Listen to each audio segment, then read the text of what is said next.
White House Press Secretary Karoline Leavitt says Israel has accepted a U.S.-backed proposal for a ceasefire and hostage release in Gaza. Special Envoy Witkoff and the president submitted a ceasefire proposal to Hamas that Israel backed and supported. Israel signed off on this proposal before it was sent to Hamas. I can also confirm that those discussions are continuing, and we hope that a ceasefire in Gaza will take place so we can return all of the hostages home. Leavitt went on to say to her knowledge, Hamas has not agreed to it yet. An Israeli official previously told CBS News the ceasefire would last 60 days. CBS News contributor Robert Berger has the latest from Jerusalem. Robert, what are you hearing? Well, here's what we know about the proposal. According to Israeli media, Arab media, and others, 5 living Israeli hostages would be released on the first day of a 60-day ceasefire, and another 5 living hostages about a week later. That's 10 living hostages, which is about half of those hostages who are still alive in Gaza.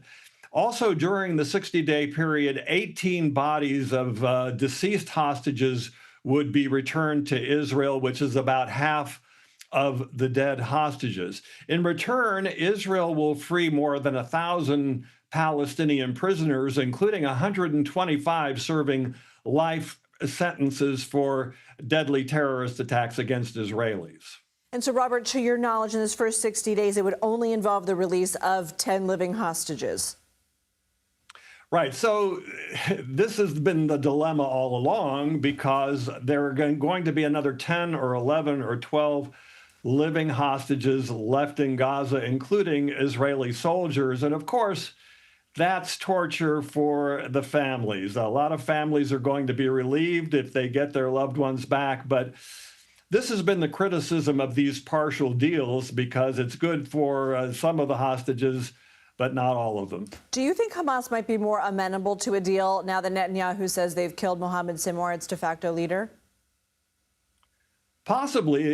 In Israeli circles, Mohammed Sinwar, who was the de facto leader of Hamas after his brother Yahya was assassinated last year, was considered even more radical than Yahya Sinwar, and also an obstacle to a hostage deal. So the hope is that now Hamas, and everybody's waiting for their response, that they'll agree to this ceasefire. The World Food Program says multiple people were killed and injured as crowds of hungry Palestinians broke into a UN aid warehouse in Gaza. Can you break down the current situation in Gaza and how this new aid organization, the Gaza Humanitarian Foundation rollout, has been? So this Gaza Humanitarian Foundation is an Israeli and U.S.-backed NGO that basically its goal is to bypass Hamas. Israel accuses the UN and other organizations of allowing Hamas to seize some of the aid that's been going into Gaza. So the idea was to bypass Hamas and get food to the people. But it's been off to a rough start. On Tuesday, thousands of Palestinians stormed into one of the distribution points, seizing the food there.